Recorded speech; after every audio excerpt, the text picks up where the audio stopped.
Hello friends, स्वागत आहे तुमचं पुन्हा एकदा बाईटशीट प्रोनो चॅनल मध्ये।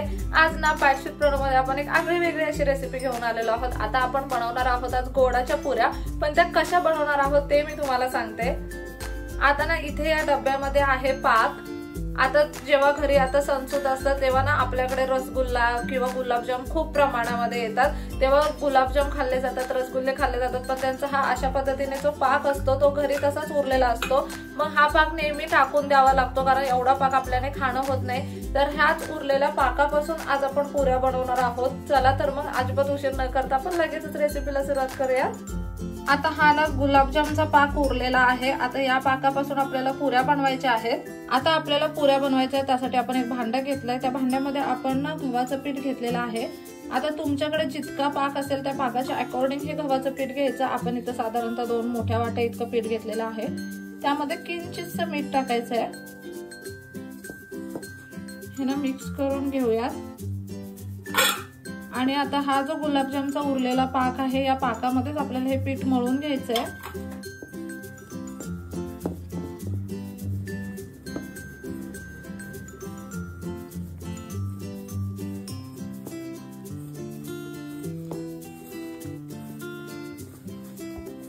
घरी ना जेव्हा कधी गुलाबजाम रसगुल्ला असं काही येतं ना, तेव्हा आपण भरपूर प्रमाणात ते गुलाबजाम रसगुल्ले तर खातो, पण नेहमीच ना तो पाक आपण टाकून देतो। आम्ही पण आधी असंच करायचो, पण हा पाक पण टाकून देण्याऐवजी तुम्ही त्या पाकापासून पण भरपूर पदार्थ बनवू शकता। जसं की ना बराच पाक होता आणि त्या पाकाच्या ह्या शंकरपाळ्या सुद्धा आपण बनवलेल्या आहेत। भरपूर डबाभर पाक होता। मग आता एवढ्या पाकाचं काय करायचं, कारण की एक डब्बा गुलाबजामचा होता, एक डब्बा रसगुल्ल्याचा होता। एवढ्या मोठ्या पाकाचं काय करणार ना, म्हणून मग एवढा पाक टाकून देण्यापेक्षा ह्या शंकरपाळ्या तुम्ही बघताय त्या सुद्धा त्याच पाकाच्या बनवलेल्या आहेत। शंकरपाळ्या बनवून सुद्धा थोडा पाक उरला होता, मग म्हटलं त्याच्या आपण पुऱ्या बनवूयात। आणि म्हटलं तुमच्या घरी पण कधीतरी गुलाबजाम वगैरे येत असतील तेव्हा ना तुमच्याकडे पण अशा पद्धतीने पाक वाया जात असेल तर तुम्ही पण अशा पद्धतीने तो यूज करू शकता। आता याच्या पुढे तुमच्या घरी जरी गुलाबजामचा वगैरे कधी पाक उरला, रसगुल्ल्याचा पाक उरला ना, तर अशा पद्धतीने पुऱ्या, शंकरपाळ्या, काही गोडाचे पदार्थ तुम्ही बनवू शकता। आता ह्या ज्या पुऱ्या बनवतोय ना आपण, ह्या पुऱ्या भरपूर दिवस टिकतात। तुम्ही 7-8 दिवस आरामात ह्या पुऱ्या टिकवून खाऊ शकता।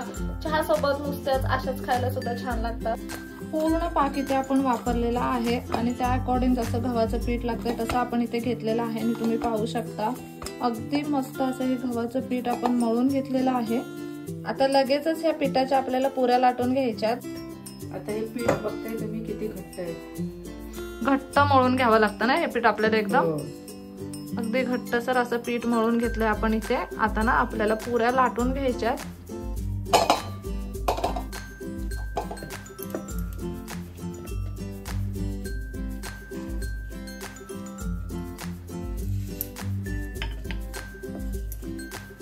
आता तुम्ही एक एक पुरी सुद्धा लाटू शकता किंवा अशा पद्धतीने एक पोळी तयार करून मग वाटीच्या साहाय्याने सुद्धा पुऱ्या पाडू शकता।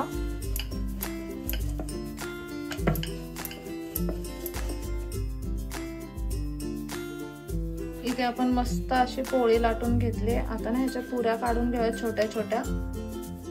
ह्या कशा वाटीने काढल्या की एकदम समान आकाराच्या दिसतात सगळ्या आणि छान सुद्धा वाटतात।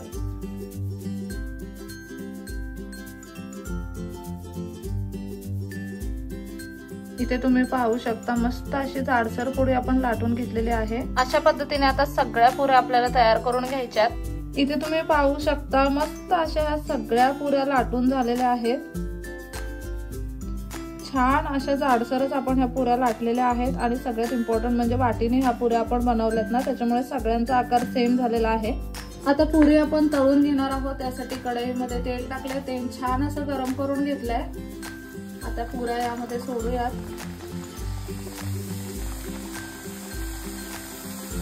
एका वेळेला 4-5 पुऱ्या आरामात तळल्या जातात।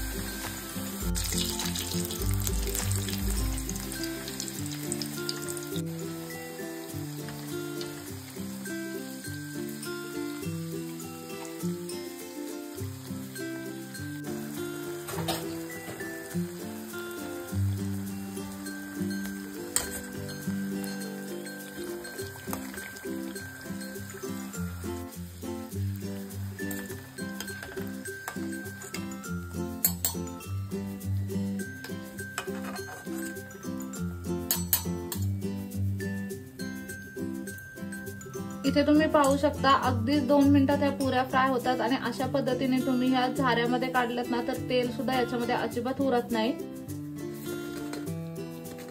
चाळणीवरती या पुऱ्या आपण काढून घेतल्यात जेणेकरून थोडंफार तेल जरी असेल ना तरी ते निघून जाईल. अशाच पद्धतीने आता बाकीच्या पुऱ्या आपण तळून घ्यायच्यात.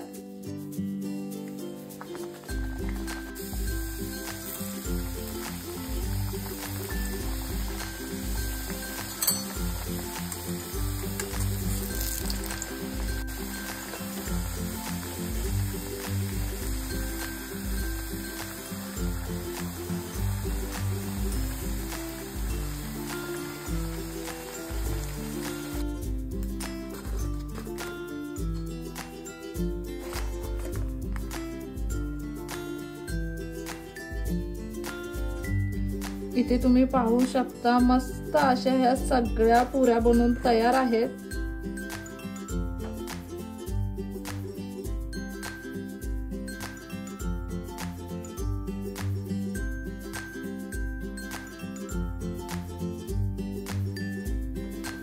इथे ना तुम्ही पाहू शकता अगदी गरमागरम अशा ह्या पुऱ्या बनवून तयार आहेत. एवढ्या ताटभर पुऱ्या आपण इथे घेतलेल्या आहेत तरी सुद्धा अजून इथे पाहू शकता बऱ्याच पुऱ्या इथे उरलेल्या आहेत.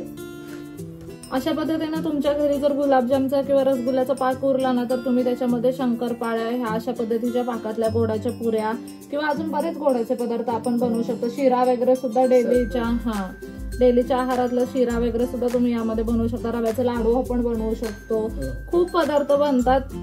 तुम्हाला जर एवढा मोठा पाक वाया नसेल घालवायचा ना तर तुम्ही नक्कीच या गुलाबजामच्या किंवा रसगुल्ल्याच्या पाकाचे काही ना काहीतरी पदार्थ बनवू शकता. अशा पद्धतीने ह्या ना पुऱ्या 8-10 दिवस आरामात टिकतात. तुम्ही जर प्रवासाला कुठे बाहेर गेलात ना तर तुम्ही प्रवासाला ह्या पुऱ्या घेऊन जाऊ शकता. अशा टम्मा सुद्धा पुऱ्या फुलतात किंवा अशा पद्धतीच्या चपट्या पुऱ्या सुद्धा बनवू शकता. काहीही प्रॉब्लेम नाहीये. कशाही पद्धतीच्या तुम्हाला सोप्या वाटेल तशा बनवा. आपण ना लगेचच पुरी आता टेस्ट करून बघूयात. मस्त अशा खुसखुशीत बनतात बरं का पुऱ्या.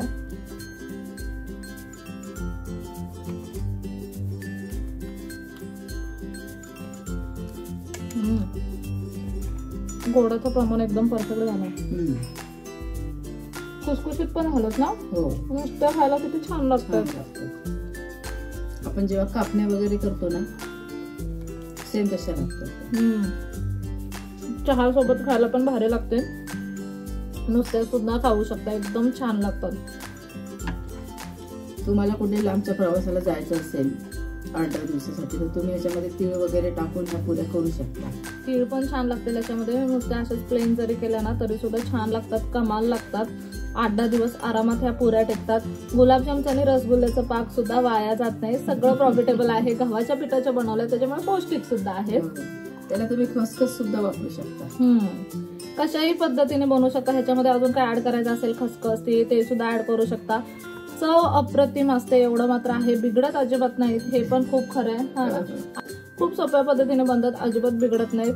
प्रवासाला जाणार असाल ना तर ह्या गोडाच्या पुऱ्या नक्की कधीतरी ट्राय करा. कसा वाटला व्हिडिओ मला कमेंट करून नक्की सांगा. चला तर मग नेक्स्ट व्हिडिओ मध्ये भेटूया. तोपर्यंत मस्त खा, भरपूर फिरा आणि आनंदी राहा.